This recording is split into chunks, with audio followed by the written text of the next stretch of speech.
ആർക്കും ഒന്നും തടുക്കാനാവില്ല. ഇവനെന്നാടാ പറ്റിയേ? മാച്ചിന്റെ തലേ ദിവസം ഇത് പതിവാണല്ലോ.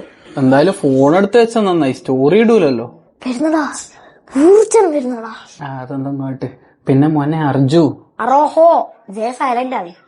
അത് തന്നെ, നീ സൈലന്റ് ആയിരിക്കണം. ആരെയും മേത്ത് കയറിയിട്ട് റെഡ് കാർഡൊന്നും മേടിക്കരുത്. ഇതാരാ ഈ ചെക്കന് ഫോൺ കൊടുത്തേ? ദാ പിന്നെ സ്റ്റോറി ഇട്ടിട്ട. ആ കുഞ്ഞിക്കുരിപ്പിന്റെ ഫോൺ ഞാനടുത്ത് ഒളിപ്പിച്ചു വെച്ചാന്നല്ലോ, പിന്നെ ഇങ്ങനെ സ്റ്റോറി ഇട്ടേ?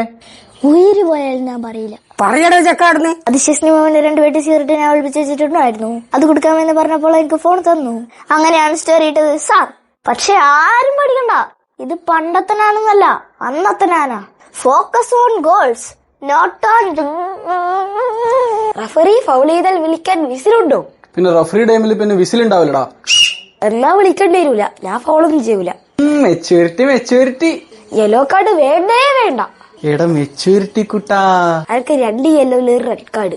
അട കാറ്റലൂണിയാൻ ഗൊമ്മാളെ. ജമാലിന്റെ കളിയിൽ നിന്ന് ചെൽസി കാണാൻ പോകുന്നതേ ഉള്ളൂ. Full concentration. ആർക്കും എന്നെ തടുക്കാനാവൂല. യാരെന്ത് ചിളമുടിയുള്ള കുട്ടൂസ്.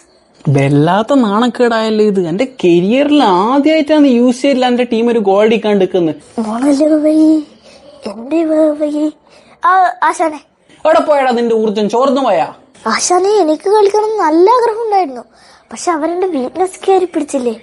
ഏതോ ചുരുളമുടിയുള്ള സുന്ദരീനെ ഇറക്കിയില്ലേ അവര്. ആരാ? കുക്കുറല്ലയാ? കുക്കുറില്ല എന്നാണ് അവളുടെ പേര്. പക്ഷെ ഞാൻ കുക്കൂന്നേ വിളിക്കൂ. പിന്നെ പേരിലെ ജെ സൈലന്റ് ആയവനെ ഏതെങ്കിലും ഒരു ഇമ്പോർട്ടന്റ് മാച്ചിൽ നീ റെഡ് മേടിക്കാണ്ട് നിക്കുവാ. പറ്റിപ്പോയി ആശാനെ. ഒരു ഒറ്റ കളി കൂടി. എന്നാലും ഇവളെ അങ്ങനെ ഞാൻ സ്പെയിൻ ടീമിൽ കണ്ടിരുന്നോന്നൊരു സംശയം. കുക്കുറല്ലേ എന്റെ കുക്കുവേ.